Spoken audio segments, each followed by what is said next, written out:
على سيدنا محمد وعلى آل سيدنا محمد وبارك وسلم اللهم صل على سيدنا محمد وعلى آل سيدنا محمد وبارك وسلم. نہایت قابل قدر بزرگوں اور دوستوں، ملک و ملت کے پیارے غیور نوجوانوں، یہ پاک اور مقدس مہینہ ہمارے اور آپ کے پیغمبر جناب رسول اللہ صلی اللہ علیہ وسلم کی پیدائش اور وفات کا مہینہ چل رہا ہے. سیرت نبوی اور سیرت مصطفیٰ سے متعلق چند باتیں میں نے گزشتہ 2 جمعوں میں عرض کیا ہے، اور آپ کو یاد ہوگا میں نے پچھلے جمعے میں کہا تھا کہ میرے نبی کا نور جس کو اللہ نے کائنات کو بنانے سے پہلے پیدا کیا، پھر حضرت آدم علیہ السلام کی پیشانی میں وہ نور رکھا جس سے حضرت آدم علیہ السلام کا چہرہ چاند کی طرح چمکتا تھا. لیکن جب حضرت آدم علیہ السلام کی ملاقات حضرت حوا سے ہوئی، یعنی آپ کی بیوی سے، تو یہ نور منتقل ہو کر وہاں چلا گیا، اور اس حمل سے حضرت حوا کو جو بچہ پیدا ہوا، ولادت ہوئی، اس بچے کا نام شیش تھا، جو بعد میں اپنے والد کی جگہ لیا ہے اور وہ بھی اللہ کے نبی بنے. اب یہ نور جو حضرت آدم سے حضرت حوا میں گیا اور پھر وہاں سے وہ نور حضرت شیش علیہ السلام کے پیشانی میں آیا، تو حضرت شیش علیہ السلام کا چہرہ بھی چاند کی طرح چمکنے لگا. یہ برکت تھی اور یہ صدقہ تھا جناب رسول اللہ صلی اللہ علیہ وسلم کے نور. وہاں سے لے کر حضرت عبداللہ تک اور وہاں سے لے کر حضرت آمنہ تک، ظاہر بات ہے کہ اس نور کو اسی طریقے سے ایک دوسرے میں جانا تھا اور ایک دوسرے میں بدلنا تھا. اس کا بس ایک ہی راستہ تھا کہ نکاح کے ذریعے اور ماں اور باپ کے ذریعے یہ نور بدلتا چلا جائے. اس طرح چلتا ہوا یہ نور حضرت عبداللہ تک آیا ہے. تو حضرت شیش علیہ السلام سے لے کر حضرت عبداللہ تک درمیان میں 500 مردوں کے واسطے سے یہ نور آیا ہے. اسی طرح حضرت آمنہ سے لے کر حضرت حوا سے لے کر حضرت آمنہ تک، ظاہر بات ہے کہ مرد عورت دونوں سے آنا تھا. تو حضرت آدم سے لے کر عبداللہ تک 500 مردوں میں یہ نور آیا، اور حضرت حوا سے لے کر حضرت آمنہ تک 500 عورتوں کے شکم سے ہوتا ہوا، پیٹ سے ہوتا ہوا یہ نور حضرت آمنہ تک آیا.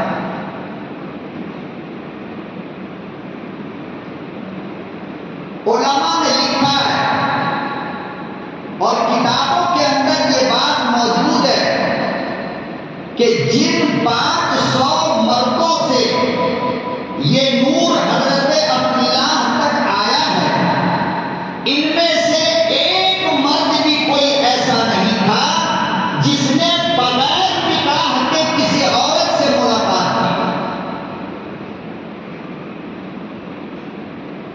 کیا مطلب اس کا؟ مطلب یہ ہے کہ خدا نخواستہ نبی کا نور اپنی پیشانی میں لے کر، نبی کا نور اپنے اندر لے کر، اگر بغیر نکاح کے کوئی مرد کسی عورت سے ملتا تو یہ نور تو جاتا وہاں، لیکن الزام کتنا بڑا آتا ہمارے نبی کے نور کے ساتھ کہ غلط طریقے سے یہ نور آیا، زنا کے راستے سے آیا.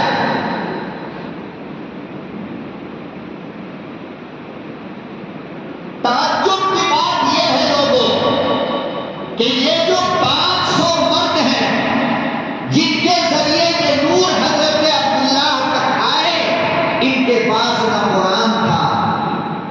ان کے پاس نہ اسلام تھا، ان کے پاس نہ اللہ کا تصور اور اللہ کا خیال تھا، بلکہ یہ سارے کے سارے الگ الگ عقیدوں کے الگ الگ عبادت کرنے والے لوگ تھے۔ اس کے باوجود اپنے دامن کو زنا کے داغ سے بچا کر رکھتے ہیں۔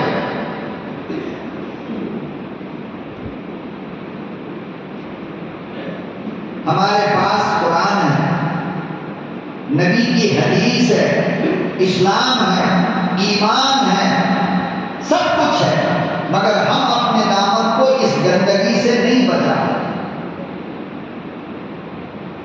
اللہ ہم سب کو معاف کرے۔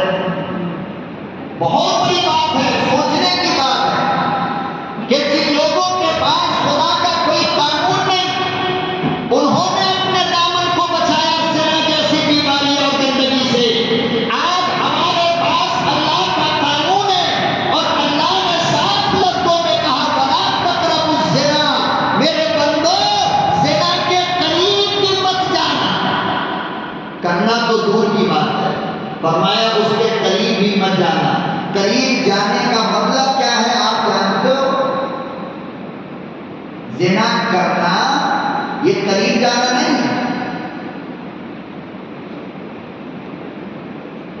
قریب جانے کا مطلب یہ ہے کہ زنا کے جتنے راستے ہیں، زنا کے جتنے راستے ہیں ان راستے کے قریب بھی مت جاؤ، ورنہ زنا تک پہنچ جاؤ۔ اب زنا کا راستہ کون کون سا ہے؟ ہمارے اور آپ کے پیغمبر جناب رسول اللہ صلی اللہ علیہ وسلم نے فرمایا کہ زنا کا سب سے پہلا راستہ آنکھ ہے۔ اس کو ایک بچا لو گے، زنا سے بچو۔ اس آنکھ کو اگر آوارہ چھوڑو گے، اگر یہ آنکھ تمہاری کنٹرول میں نہیں رہے گی، اگر آنکھ کی حفاظت نہیں کرو گے تو یاد رکھو زنا سے بچنا مشکل ہوگا۔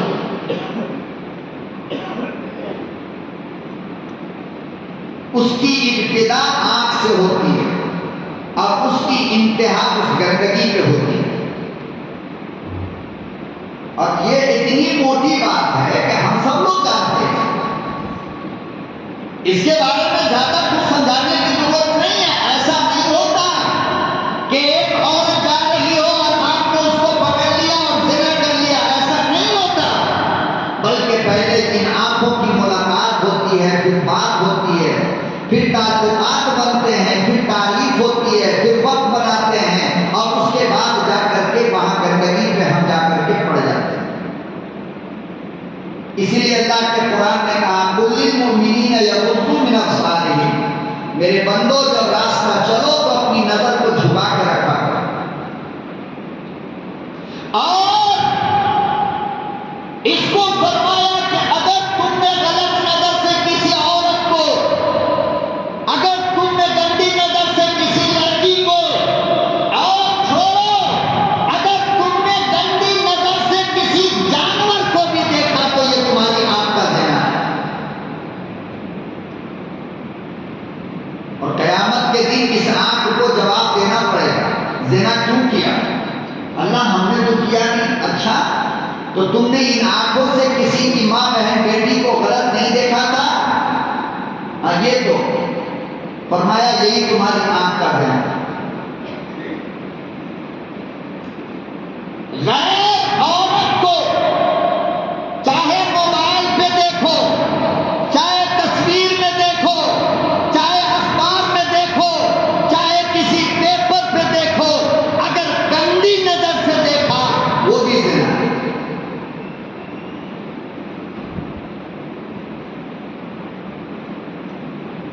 اور یہود و نصارہ اسلام کے دشمن یہ چاہتے ہیں کہ مسلمان کو زنا کی دعوت دی جائے، مسلمان کو، ایمان والے کو زنا کی دعوت دی جائے۔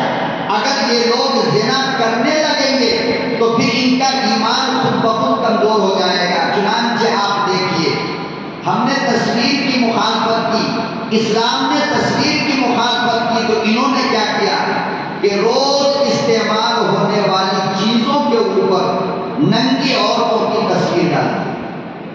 اب مولانا بھی مجبور ہے خریدنے میں اور اس ننگی تصویر کو اپنے گھر لانا. مجبور ہے یا نہیں ہے؟ صابن پہ دیکھو، پیسٹ پہ دیکھو، کون سی چیز بچی؟ آپ دوسری چال آپ ان کی دیکھو. موبائل کے اوپر آپ کسی عالم کی تقریر سن رہے ہو، وہ تقریر سنتے سنتے اچانک ایڈورٹائز آتا ہے اور وہاں پر کون ہے؟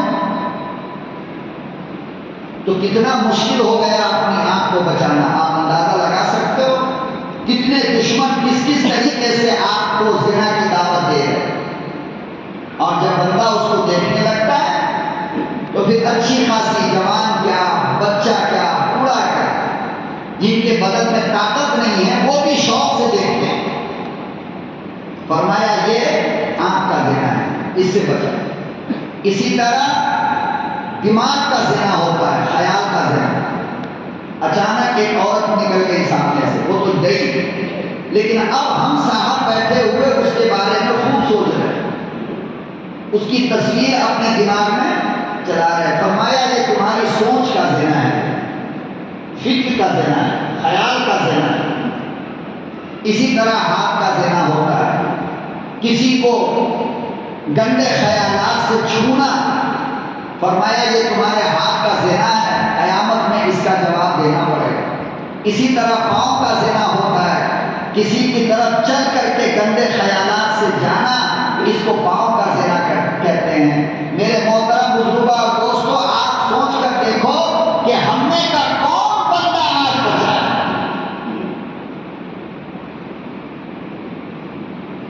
لیکن امام الانبیاء کا نور جن مردوں کے اندر آیا ان کی تعداد 500 ہے، لیکن ایک مرد نے بھی باوجود کہ اللہ پر ایمان نہیں تھا ان کا، لیکن انہوں نے زنا نہیں.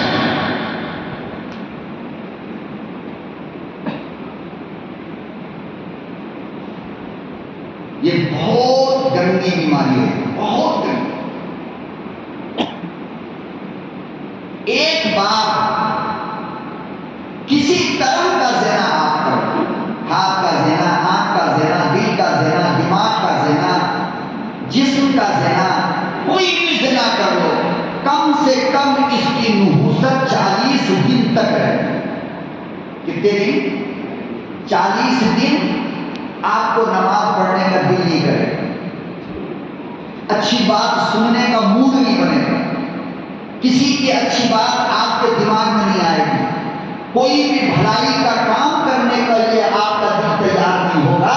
یہ اس زنا کی نحوست کی وجہ. اور بڑی مشکل سے اگر نماز پڑھنے آ بھی جاؤ گے تو دل نہیں لگے گا. کسی مولوی کی تقریر سننے کے لیے بیٹھ بھی جاؤ گے تو مولوی ادھر چلا رہا ہوگا اور تمہارا دماغ کہیں اور چل رہا ہوگا. یہ زنا کی نحوست کی وجہ ہے. اس لیے توبہ کرنی چاہیے، اللہ مجھے معاف کرے. کیونکہ اگر کسی وجہ کر نماز میں دل نہیں لگ رہا ہے، مسجد میں آنے کا موڈ نہیں ہوتا، مؤذن کی اذان سننے کا دل نہیں کرتا، تو مسلمانوں پھر بتاؤ ہم کس کام کے مسلمان زندہ رہیں گے دنیا میں؟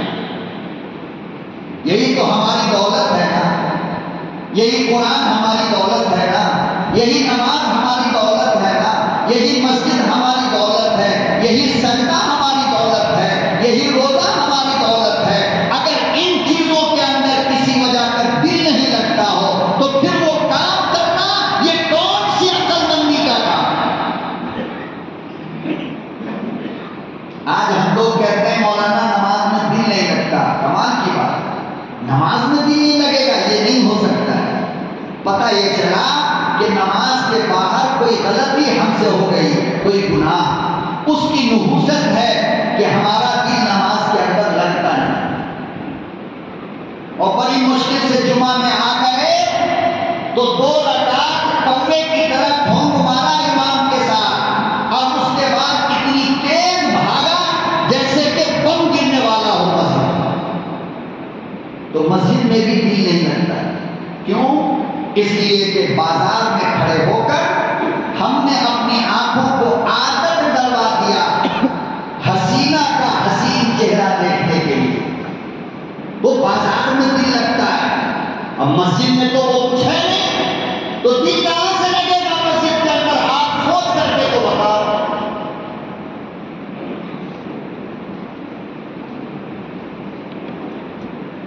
میٹھی میٹھی آواز موبائل پر سن کر مسجد میں آئے.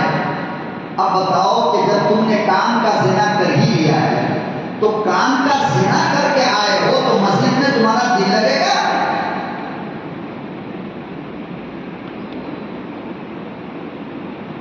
خدا کی قسم کھا کر کہتا ہوں میرے نوجوانوں اور میرے بزرگوں کہ زنا کی نحوست کی تصویر اگر اللہ آپ کو دکھا دے، خدا کی قسم دوبارہ زندگی میں زنا نہیں کرو کبھی. حدیث میں آتا ہے کہ زنا کرنے والے کے جسم سے بدبو نکلتی ہے، بدبو، اور وہ بدبو انسان کو معلوم نہیں ہوتی، اللہ کے فرشتوں کو معلوم ہوتی، بزرگوں کو معلوم ہوتی ہے، اللہ والوں کو معلوم ہوتی ہے. حضرت عثمان ذی النورین نبی کا دوہرا داماد مسجد نبوی میں تقریر کر رہے تھے بیٹھے ہوئے. اچانک بیچ میں تقریر کو روک لیے اور فرمایا کہ کیسا زمانہ آ گیا، لوگ زنا کر کے ہماری مجلس میں آ کر بیٹھ جاتے ہیں اور ان کی بدبو سے مجھے پریشانی ہو رہی. نام نہیں لیا، نام لینا اچھا بھی نہیں ہے، لیکن حضرت عثمان کو بدبو آئی. بعد میں پتہ چلا ایک صحابی نے کہا یہ قصور میرا تھا کہ میں مسجد میں آ رہا تھا تو غلطی سے ایک عورت کے چہرے پہ میری نظر پڑ گئی. آپ سوچ کر کے دیکھو کہ صرف چہرے پہ نظر پڑنے کی وجہ کر کتنی بدبو. اور جو زنا کر لیتے ہیں ان کا کیا ہوگا، کتنی بدبو آتی ہوگی بتاؤ سے. اللہ اکبر و کبیرہ. لوگوں امام الانبیاء محبوب کبریا حضرت محمد مصطفیٰ صلی اللہ تعالی علیہ وسلم نے ارشاد فرمایا لا یزنی الزانی وہو مؤمن. کتنی بڑی بات کالی کملی والے نے ارشاد فرمایا. 2 منٹ کا مزہ ہے، 2-4 منٹ کی لذت کے لیے لوگوں کتنا بھیڑا کام کرتے ہو. امام الانبیاء محبوب کبریا حضرت محمد مصطفیٰ صلی اللہ تعالی علیہ وسلم نے ارشاد فرمایا لا یزنی الزانی وہو مؤمن. کہ او میری امتیوں، جس وقت تم زنا کرتے ہو اس وقت تم مسلمان نہیں ہوتے.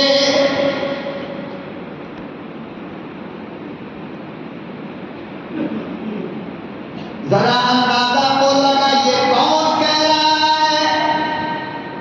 فرمایا جس وقت تم زنا کرتے ہو اللہ پاک تمہارے سینے سے ایمان نکال لیتا ہے.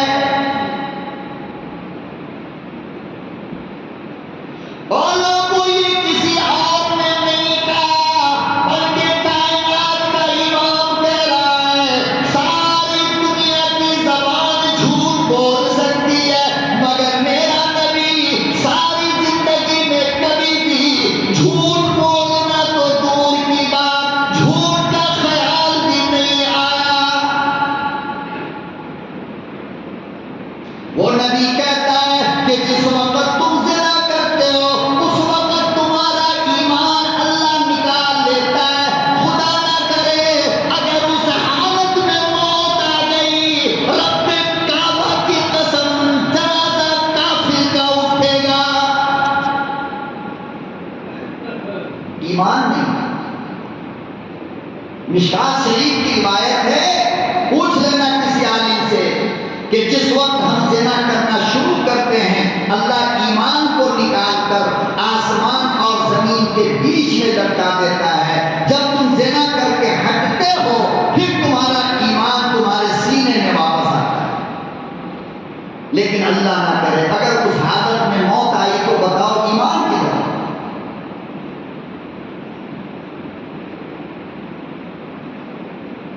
اور معاملہ تھوڑی دیر کا، اس تھوڑی دیر کی لذت کے لیے ہمیشہ کی لذت کو لات مارنا، یہ کون سی عقل مندی کی بات ہے؟ آج کی دنیا میں چیلنج کے ساتھ کہتا ہوں کہ سب سے بڑا گناہ مسلمانوں کے اندر یہی پایا جاتا ہے، یہی، کوئی بچنے کو تیار نہیں ہے، کوئی اپنی نظر کی حفاظت کرنے کو تیار نہیں ہے۔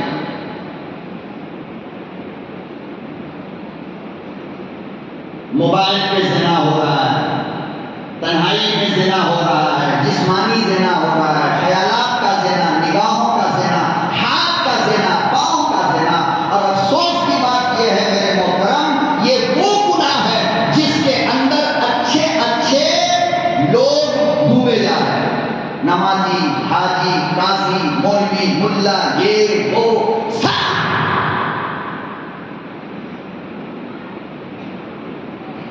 اور افسوس کی بات ہے ایسی عمر کے لوگ بھی جن کا کفن تیار ہے، جن کی قبر انتظار کر رہی ہے، وہ بھی ماننے کو تیار نہیں۔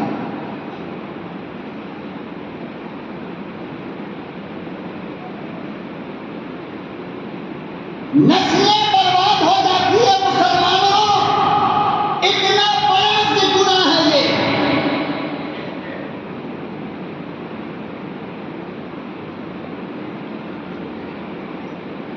اور اس میں سب سے بڑا رول موبائل کا، سب سے بڑا۔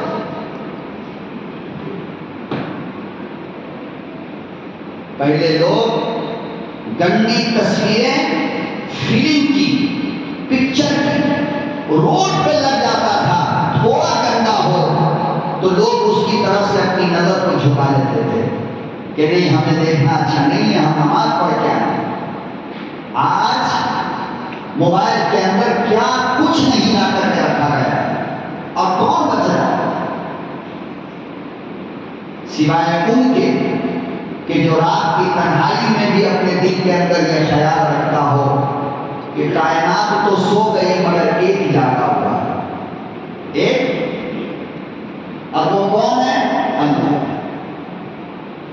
وہ دیکھ رہا ہے نا، یہ خیال جس ایمان والے کے دل میں آ گیا، خدا کی قسم رات کی تنہائی میں بھی گناہ سے بچ جائے گا۔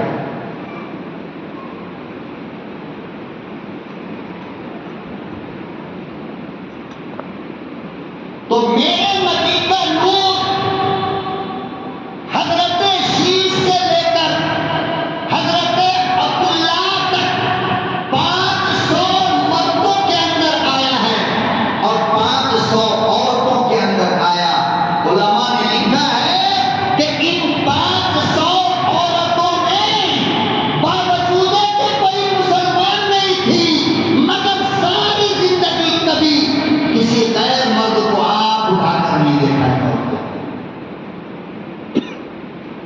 ورنہ میرے مصطفیٰ کا نور بدنام ہو جاتا، ہوتا نہیں ہوتا کہ زنا کے راستے سے یہ نور منتقل ہوا ہے، لیکن اللہ نے مصطفیٰ کے نسل اور نسب دونوں کی حفاظت فرمائی۔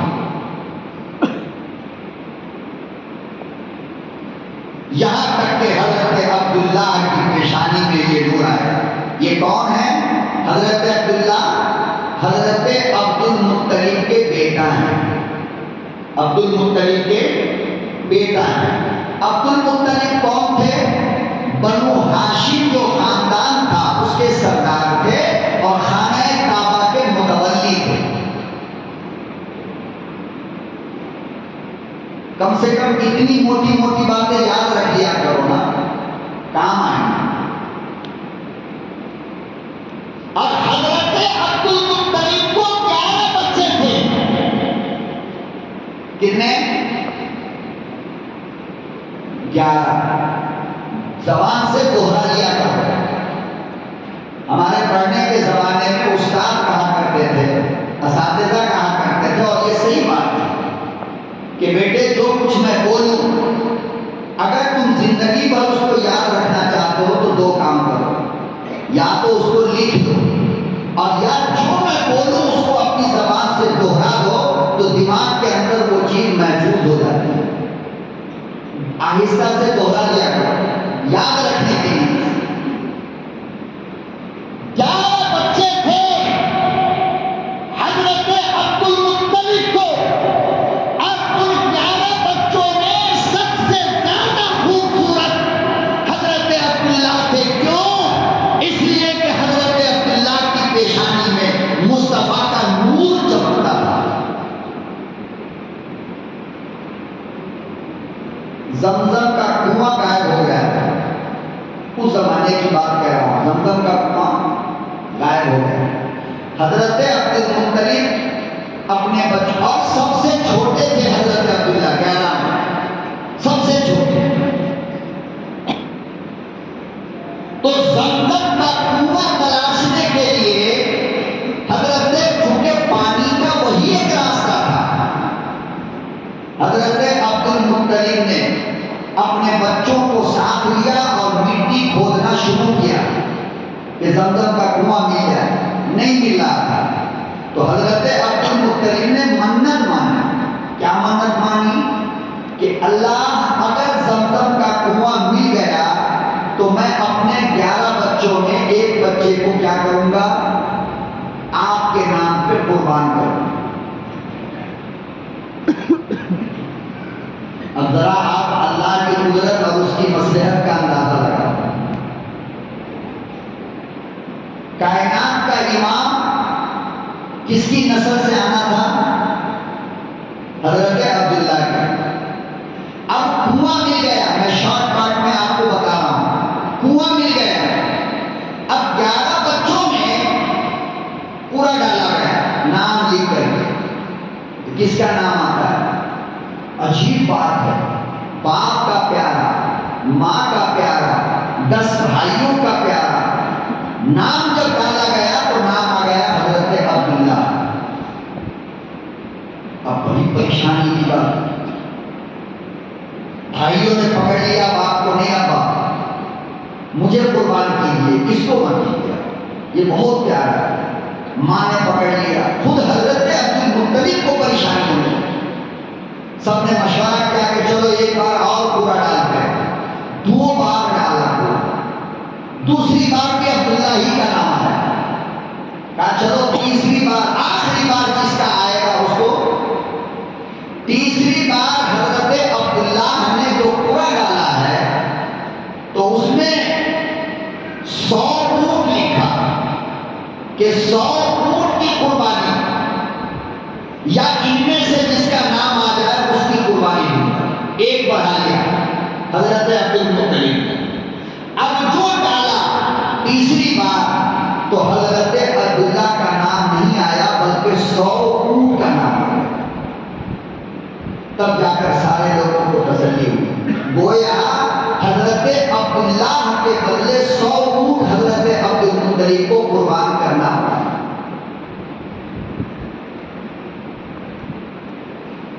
جب یہ جوان ہوئے اور 19 سال کی عمر ہوئی تو مکے کی ہر بڑے بڑے خاندان کی لڑکیاں حضرت عبداللہ کی خوبصورتی پر پاگل ہو رہے تھے، اور ہر عورت، ہر لڑکی یہی چاہتی تھی کہ عبداللہ سے میرا نکاح ہو۔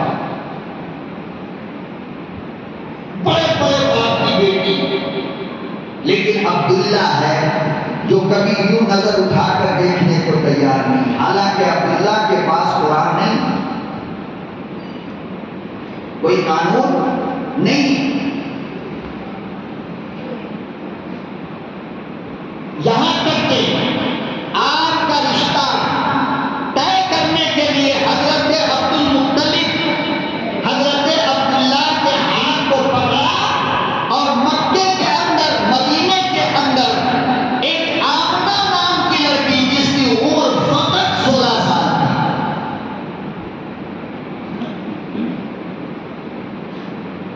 رشتہ طے ہو گیا۔ حضرت عبداللہ کی عمر 19 سال اور حضرت آمنہ کی کی عمر 16 سال. آج کے لوگ ہوتے، ہم لوگ ہوتے تو کہتے ہیں کہ ماں باپ دونوں پاگل ہو گئے. ارے 16 سال میں کوئی شادی ہوتی ہے تو مت کرو. 25 سال تک انتظار کرو ڈگری کے نام پہ. اس کے نام پہ ڈگری کے نام پہ، نوکری کے نام پہ، اور نہ جانے کیا کیا نام پہ انتظار کراؤ. 20 سال 25 سال تو پھر وہی ہوگا جو آج سن رہے ہیں، وہی ہوگا. سن رہے ہیں نا ہم لوگ ڈیلی ماشاء اللہ خبریں، اس کے ساتھ وہ گئی، اس کے ساتھ وہ گئی، اس کے ساتھ وہ گئی. ارے بابا، مذہب اسلام کہتا ہے کہ تمہاری بیٹی 10 سال میں بالغ ہو گئی، 10 سال میں تمہاری لڑکی جوان ہو گئی، 25 سال تک تم اس کو روکو گے؟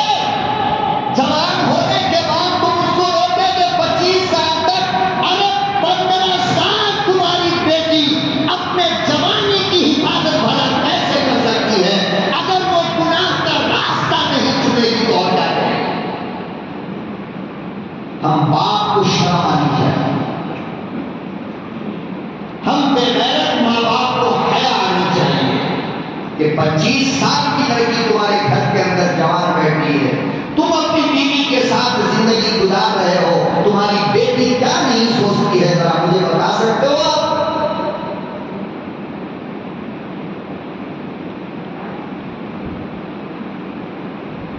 یہ سب ڈھونگ ہے.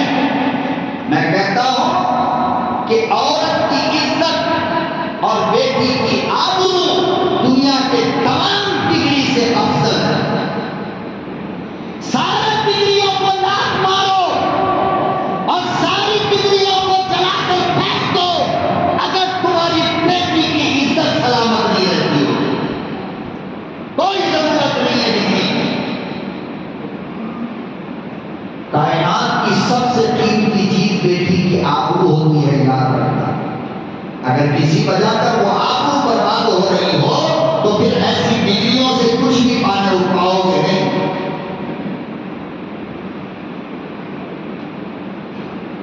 رشتہ طے ہو گیا.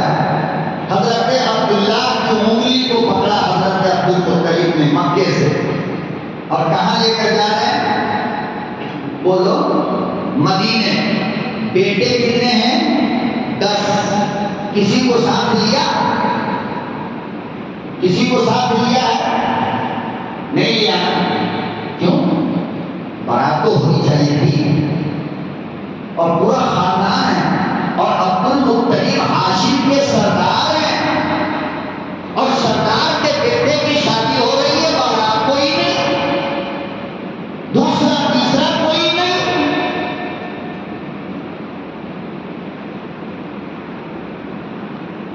عبداللہ کی نسل سے میرا محبوب آنا تھا، لہذا عبداللہ کی شادی کو سادہ ہونا ہی تھا، یہ بتانے کے لیے کہ لوگوں نکاح جتنا ہلکا کرو گے اتنی زیادہ اللہ برکت دے گا.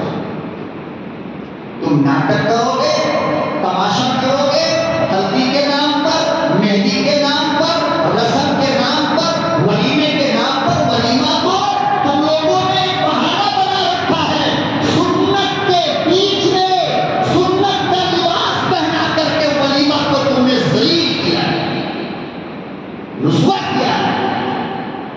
نبی کی سنت کی چادر اوڑھ کر تم لوگوں نے نبی کی سنت کو بیان کیا. یہ ولیمہ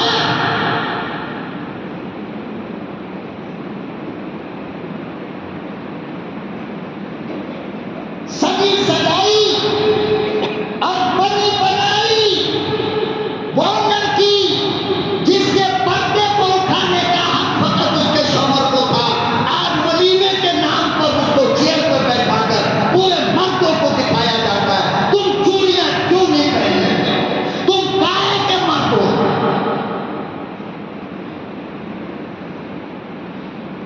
کون سی سنت ہے یہ نبی کی؟ بڑے آئے ولیمہ کرنے والے ڈھونگ. اور یاد رکھنا، گدھے کو چاہے جتنا بھی شیر کا خال اڑا دو، گدھا شیر نہیں ہو سکتا، گدھا گدھا ہی رہے گا. تم اپنے گناہوں کو نبی کی سنت کا اگر پردہ ڈالنا چاہتے ہو، میرا اللہ اندھا نہیں ہے، اللہ سب دیکھ رہا ہے۔ مولوی کی زبان بند کرنے کے لیے دھمکیاں دے سکتے ہو، میرے رب کی زبان، میری رب کی آنکھ بند نہیں ہوتی۔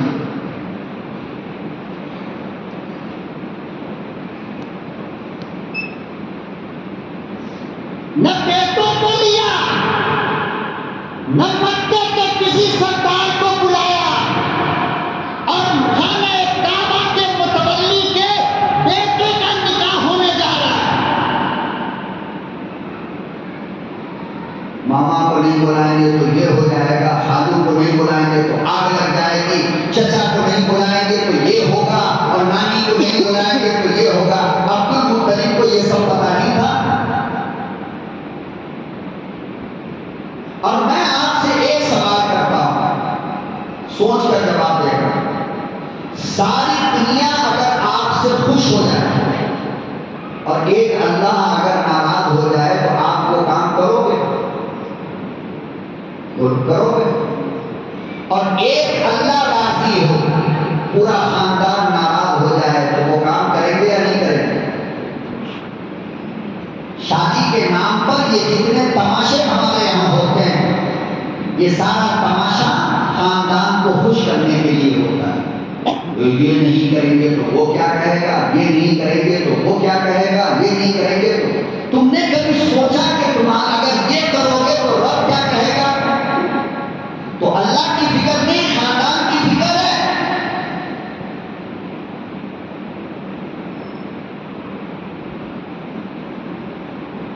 میرے نبی نے فرمایا کہ دسترخوان پر جو دانہ گر جائے، چاول کا دانہ، روٹی کا کوئی ٹکڑا، فرمایا کہ اس کو اٹھا کر کے کھا لیا کرو، اللہ نے اسی میں برکت رکھا ہے۔ ہمارے ولیمے میں کتنے چاول برباد ہو رہے ہیں، پاؤں کے نیچے پڑتے ہیں، نالیوں میں پھینکے جاتے ہیں۔ کیا اس کا جواب اللہ کو نہیں دینا ہے؟ کیا بات کرتے ہیں؟ انگلی پکڑی اور لے کر کے چلے عبداللہ کا چمکتا چاند سا چہرہ، خانہ کعبہ کے اندر بیٹھی ہوئی ایک نوجوان لڑکی جو عبادت کر رہی تھی، ورقہ ابن نوفل کی بہن ہے، وہ توریت کی عالم ہے، اور اس نے توریت میں یہ پڑھ رکھا تھا کیا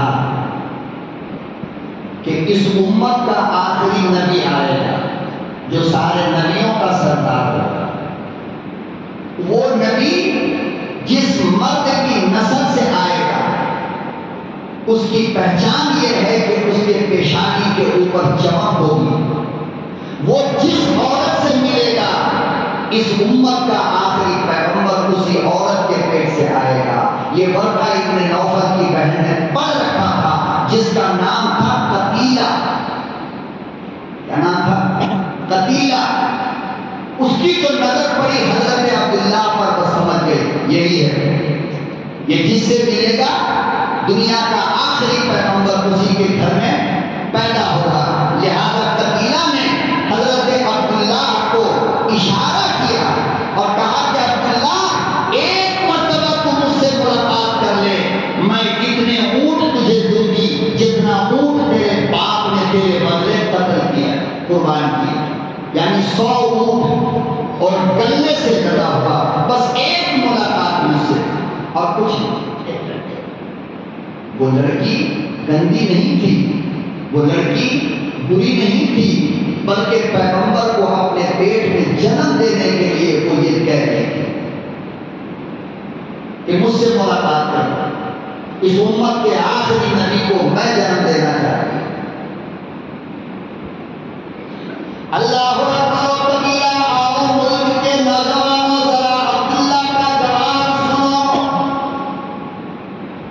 حضرت عبداللہ کہنے لگے، او اللہ کی بندی خاموش ہو جا، جس دن میری نیت، جس دن میرا خیال گناہ کی طرف جائے، میں اس کعبے کے رب سے دعا مانگتا ہوں، میرے پروردگار اس سے پہلے میری موت آئے۔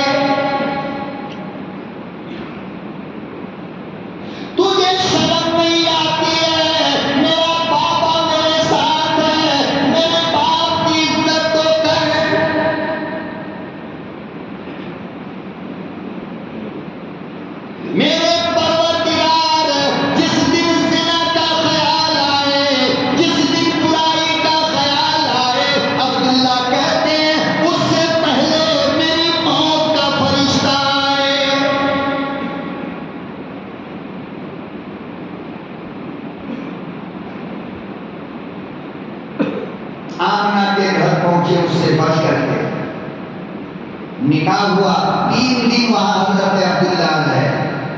اب وہ نور حضرت عبداللہ سے منتقل ہو گیا کہاں؟ حضرت آمنہ کے شکم میں، جہاں سے کائنات کا امام آنے والا تھا، محسن انسانیت جناب رسول اکرم صلی اللہ علیہ وسلم آنے والے تھے۔ یہی جب واپس آ رہے تھے حضرت عبداللہ، تو اب یہ پیشانی کا نور تو تھا نہیں، چہرے کی چمک بھی غائب تھی۔ جب پھر واپس آئے تو قتیلہ نے ایسے پلٹ کر کے نہیں دیکھا۔ حضرت عبداللہ نے کہا کیوں؟ کل تو اتنی بڑی باتیں کہہ رہی تھی، آج کیا ہوا؟ وہ لڑکی کہنے لگی خدا کی قسم میں تمہیں جانتی بھی نہیں ہوں، تم کون ہو؟ میں کل والا ہوں۔ تو کہا کہ اچھا، تو پھر مطلب یہ ہے کہ تم کسی عورت سے مل کر آ رہے ہو؟ کہا کیوں؟ کہا اس لیے کہ میں اس نور کی لالچ میں تمہیں دعوت دی تھی، تم جس عورت سے ملے ہو وہ نور وہاں چلا گیا، اب تمہاری ہمارے پاس کوئی قیمت نہیں۔ میرے محترم بزرگوں اور دوستوں، بہرحال اس طرح وہ نور نبوت جناب حضرت آمنہ کے شکم میں گیا ہے۔ پھر اس کے بعد کیا ہوا انشاءاللہ آئندہ جمعہ کو اللہ عمل کی توفیق عطا فرمائے۔ وآخر دعوانا الحمدللہ رب العالمین۔